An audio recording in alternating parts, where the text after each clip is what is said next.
Now moving to next example, that is example number 5.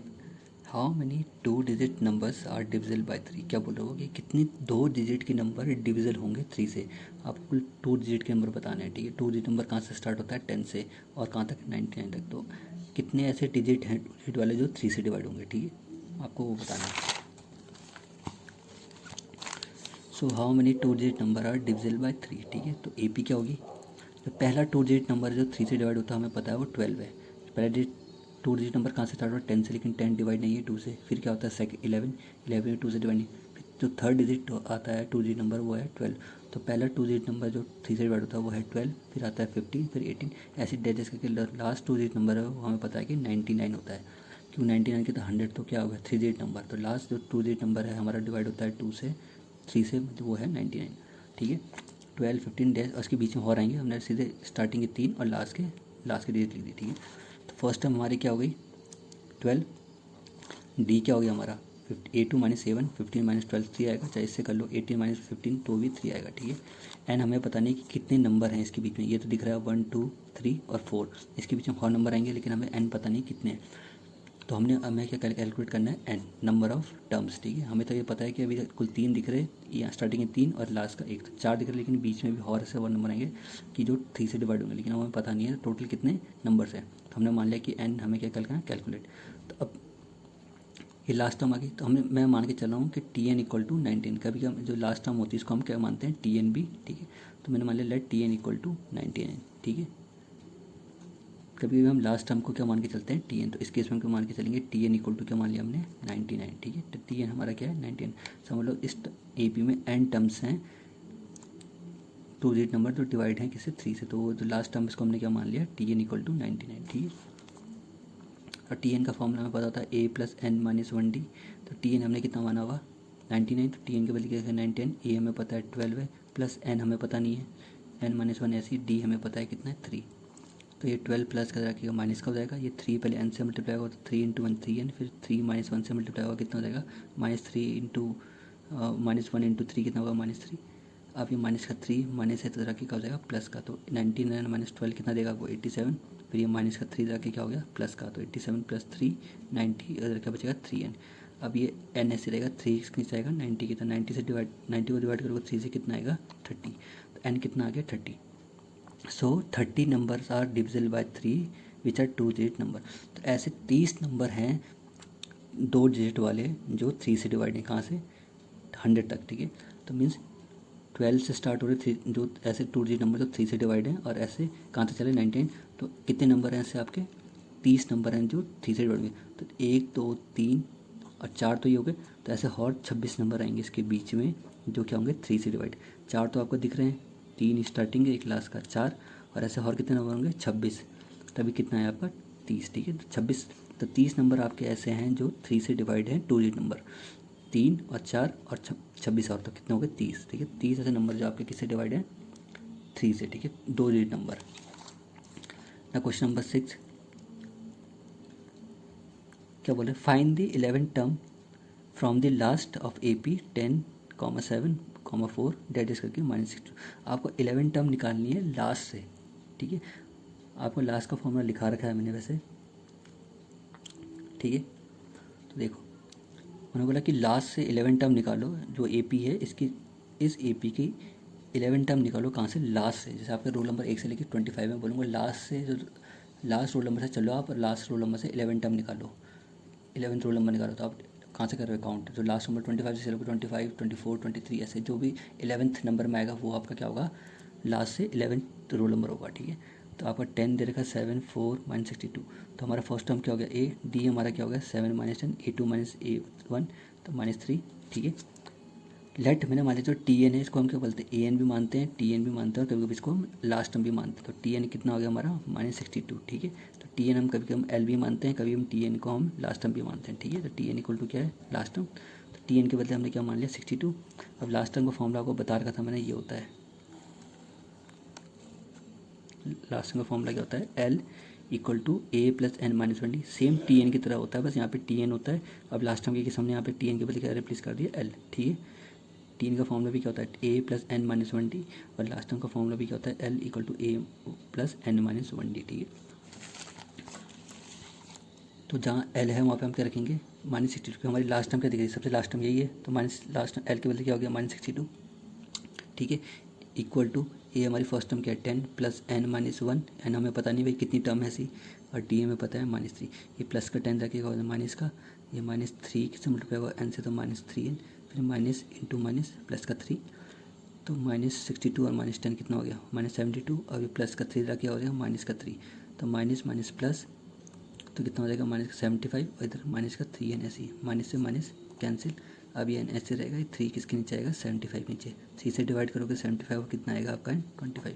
तो इतना तो पता चलेगा कि इस AP में टोटल कितनी टर्म्स हैं 25, मीन्स इस क्लास में टोटल बच्चे कितने हैं 25। इतना पता चलेगा कि पहले हमें n नहीं पता था कितनी टर्म है, हमें ये नहीं पता था इस क्लास के अंदर कितने बच्चे हैं, तो अब हमें n निकल गया, तो हमें ये पता चल गया इस क्लास के अंदर कितने बच्चे हैं 25। अब हम निकालेंगे 25 बच्चे हैं, अब हम जो लास्ट रोल नंबर 25 है वहाँ से चलेंगे उल्टा रिवर्स, 25, 24, 3 और ऐसे कितने तक चलेंगे 11 तक, जो उन्हें बोला 11 रोल नंबर तक, तो काउंटिंग 11 जाएगी, 24, 25, 24, 23, 22, 21, 20, 19 ऐसे तक 11 अब तक का नहीं पहुँच जाते, 11 काउंटिंग नहीं होती हमारी, 11 नंबर तक नहीं गिन देते हम, ठीक है, ठीक है। एन हमारा कितना आ गया 25। अब लास्ट से जो उल्टा चलोगे, जब आप 11 पहुँचोगे तो वो रोल नंबर क्या आ रहा है आपका 15, 11 से अगर काउंटिंग चलोगे, हमने 11 से चला 25, 24, 23 ऐसे करके, तो अब जो 11 टर्म जैसे आप 11 काउंटिंग कर लोगे तो वो 11 काउंटिंग कहाँ पे रुक रही है आपकी रोल नंबर 15 पे, ठीक है। तो वो जो 11 काउंटिंग है बैक साइड से लास्ट से वो क्या आ रहा है रोल नंबर 15, तो मतलब हमें काम से रोल नंबर की वैल्यू निकालनी है, रोल नंबर 15 की कहाँ से फ्रॉम द लास्ट, तो एन हमें पता चल गया कि वो एन क्या है 15, ठीक है।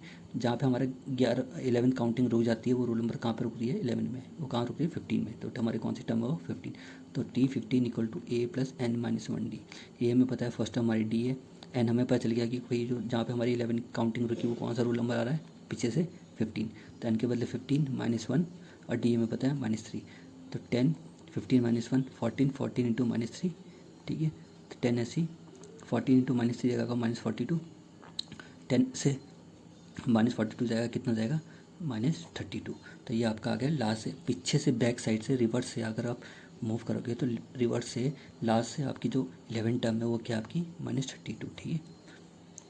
अगर आप फॉरवर्ड से करोगे तो 11 टर्म आपकी कोई और होगी, ठीक है, 11 टर्म आपकी आगे से 11 टर्म ही होगी, लेकिन बैक से आपकी वो क्या होगी जो 11 टर्म वो किस में आ रही है रोल नंबर 15 पे।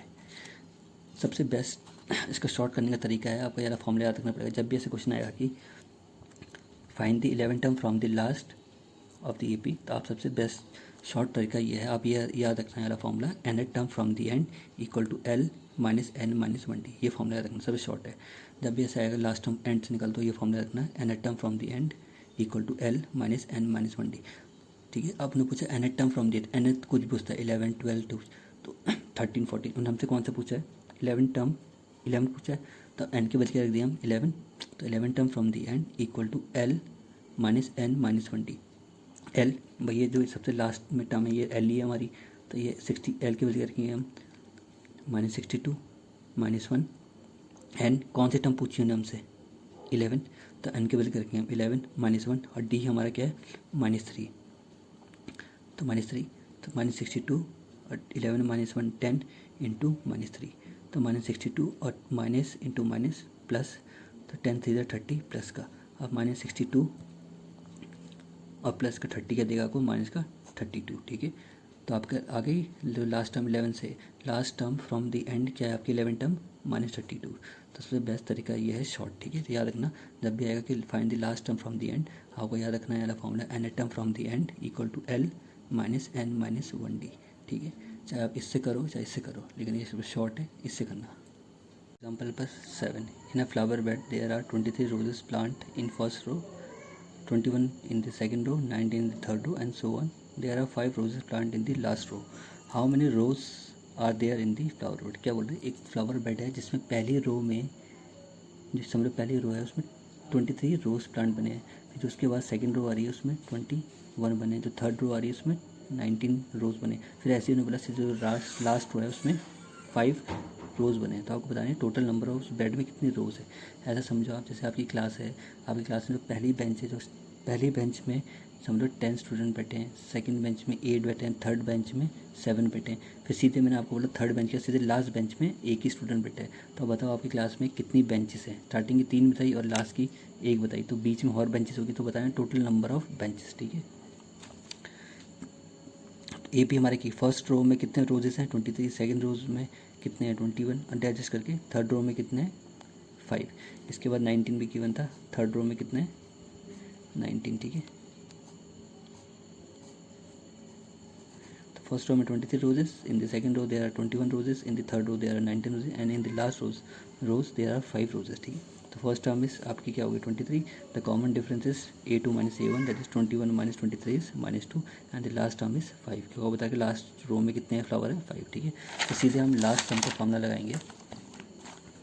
लास्ट टर्म का फॉर्मूला क्या होता है हमारा, L equal to a plus n minus 1d। Last term को पता है कि लास्ट रो में कितने फ्लावर हैं 5, फर्स्ट रो में पता है कि फर्स्ट रो में कितने फ्लावर हैं 23, प्लस n हमें पता नहीं, नंबर रोज हमें पता नहीं, हमें बस इतना बता रखा है कि स्टार्टिंग में 3 रो बताइए और लास्ट रो बताइए, तो n हमें पता नहीं है कितनी, भाई बीच में कितनी रोज है, तो n माइनस 1 ऐसे रहेगा, और d हमें पता है कि हर रो के बीच में, हर जो 2 रो है उनके बीच में कितना डिफरेंस है फ्लावर का -2 का, तो 23 ये प्लस का जाएगा माइनस का 23 हो जाएगा, -2 n से मल्टीप्लाई होगा तो -2n, माइनस माइनस प्लस, तो -1 इंटू -2 प्लस का 2, अभी प्लस का 2 जाके हो जाएगा माइनस का, तो 5 माइनस 23 देगा को -18, फिर ये माइनस का 2 जाके माइनस का प्लस का 2 जाके माइनस का 2 हो जाएगा, तो माइनस माइनस प्लस, तो कितना देगा माइनस का 20, इधर बचेगा को माइनस का 2n, इस माइनस से ये माइनस कैंसिल, एन ऐसे रहेगा, 2 किसके नीचे आएगा 20 के नीचे, 2 को 20 को डिवाइड करोगे 2 से कितना आएगा 10, तो हमें पता चल गया उस बेड में टोटल नंबर ऑफ रोज कितनी है 10, 3 हमें बताई थी फर्स्ट सेकंड थर्ड और लास्ट की।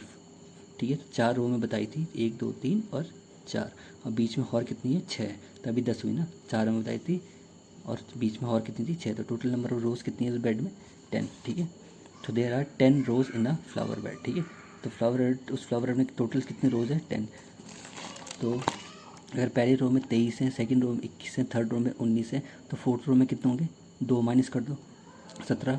ठीक है, फिर फिफ्थ रो में कितने होंगे 17 माइनस 2 15, ऐसे करके आपका निकल जाएगी। ठीक है, ये लास्ट रो टोटल कितना है, तो ये रो होगी आपकी 10। ना question example number 8, a sum of ₹1000 is invested at 8% simple interest per year. Calculate the interest at the end of each year. Do these interests form an AP? If so, find the interest at the end of the 30 years making use of facts। क्या बोल रहे, अ sum of ₹1000 was invested, मैंने कोई 1000 रुपये invest करे किस rate पे 8% simple interest में। मैंने किसी को समझ ले, किसी ने मेरे से 1000 रुपये लिए, मैंने कहा मैं आपको 1000 रुपये देता रहा हूँ, लेकिन मैं आपसे जब पैसे वापस लूँगा तो मैं हर साल का आपसे 8% का क्या लूँगा ब्याज, हर साल आप मुझे, जब आप अगर आपने 3 साल के 1000 रुपये लिए तो मैं 3 साल के बाद आपसे 1000 रुपये तो लूँगा, लेकिन उसमें जो 3 साल का जो ब्याज होगा इंटरेस्ट होगा वो भी लूँगा, तो 1000 रुपये आप मुझे तो वो रिटर्न करोगे, प्लस उसमें जो 3 साल का जो इंटरेस्ट बनेगा सिंपल इंटरेस्ट वो भी लोगे, तो 1000 प्लस इंटरेस्ट आप मुझे टोटल अमाउंट कितना दोगे 1000 प्लस जो इंटरेस्ट आएगा। ठीक है, तो क्या बोल रहा है कि if so find the interest at the end of 30 years, तो 30 साल के बाद उसको इस 1000 रुपये जो उसने इन्वेस्ट करे उसमें इस रेट ऑफ इंटरेस्ट के हिसाब से कितना पैसा मिलेगा उसको 30 साल के बाद। ठीक है, तो एन हमें बता रखा कि नंबर ऑफ ईयर्स हमें दे रखा कि भाई टाइम पीरियड कितना है 30, तो एन हमारा कितना है 30। ठीक है, अब पहले हमें पता है कि सिंपल इंटरेस्ट का फॉर्मूला होता है क्या, PRT/100। Simple interest is calculated by the formula PRT/100। तो भाई P हमें पता है, ये हमारा प्रिंसिपल जो हमने जमा करा या इन्वेस्ट करा, R हमें पता है कि भाई किस रेट से दे रहे हैं। ठीक है, और हमें पता है कि किस इंटरेस्ट क्या, हमारा सिंपल इंटरेस्ट, तो हमारा टाइम क्या है 1/100। ठीक है, तो सिंपल इंटरेस्ट पहले साल की, जब मैंने पहले साल दिया तो PRT/100, तो हाँ जब कितना दिया मैंने 1000, किस रेट से दिया 100, अब पहले साल के लिए तो टाइम 1/100, 100 से कैंसिल, 1000 से 100 कैंसिल, ऊपर बचेगा 10 इंटू 80, तो पहले साल मुझे कितना इंटरेस्ट मिलेगा 80।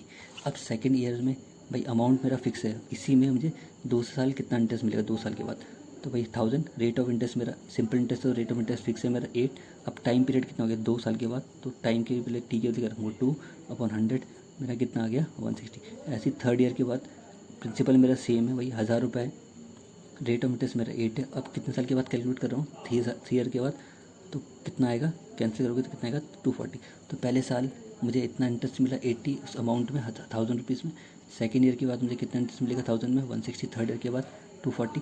ऐसे ही मुझे 30 ईयर के बाद कितना इंटरेस्ट मिलेगा। ये 3 साल का हो गया, अभी कितने ईयर्स और बचे हैं 27, ठीक है। 3 साल का निकाल दिया, अभी 27 साल और 27 साल के बाद मुझे और कितना मिलेगा, ठीक है। To you have to find the interest after 30 years. तो एन आपका कितना है 30।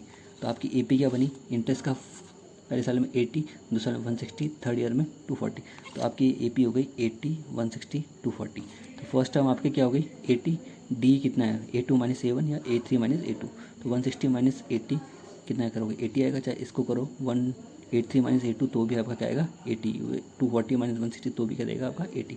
तो फर्स्ट टर्म इज योर 80 यानी कॉमन डिफरेंस इज 80। तो you have to find the interest after 30 years. So n, you have given n, the time period is 30 years, so n is 30. तो 30 साल के बाद, तो टर्म क्या है 30 की 30 ईयर्स की वैल्यू निकालनी चाहिए। तो टी हम दे रखा है कि कितने साल के बाद 30 साल के बाद। तो एन हमें पता है 30, तो T30 equal to A plus N minus 1D। A हमें पता है 80 है, एन हमें पता है 30 माइनस 1, डी हमारा 80 है। 80 ऐसी 30 माइनस 1 29 इंटू 80। तो 80 और 29 इंटू 80 कितना देगा 2320। इसको ऐड करोगे कितना आ गया 2400। तो 30 साल के बाद मुझे 2400 रुपीज़ मिलेंगे। मैंने कितना दिया था 1000, लेकिन 8% के ब्याज के हिसाब से मुझे 30 साल के बाद 1000 तो मिलेंगे। 1000 तो वो देगा वापस प्लस 2400 मीन्स 1000 प्लस आपको कितना देगा वो 3400 और देगा ब्याज। 1000 आपने इंटरेस्ट करे प्लस 3400 और देगा। तो टोटल अमाउंट कितना देगा आपको, नहीं सॉरी 2400 है ना, तो 1000 आपको तो देगा प्लस 1400 और देगा आपको, क्योंकि 1400 जो है वो क्या है आपका इंटरेस्ट 30 साल का उस अमाउंट पे। 1000 आप अपने समझ आपने 1000 रुपये किसी को इन्वेस्ट कर दिए लोन पे, तो मतलब मैं 1000 रुपये को लोन दे रहा हूँ 30 साल के लिए, लेकिन आप मुझे 1000 रुपये तो दोगे 30 साल के बाद। आप इसमें मुझे 8% जो ब्याज होगा वो भी दोगे। तो 30 साल के बाद आपको 1000 रुपये तो देगा जो आपने लिए, और जो 30 साल का जो ब्याज बनेगा वो भी देगा। तो जो अमाउंट आपने दिया प्लस जो इंटरेस्ट बना, टोटल अमाउंट क्या है आपका 2400। सो SI फॉर 30 ईयर्स इज़ 2400, ठीक है। तो ये आपका इंटरेस्ट है, ठीक है।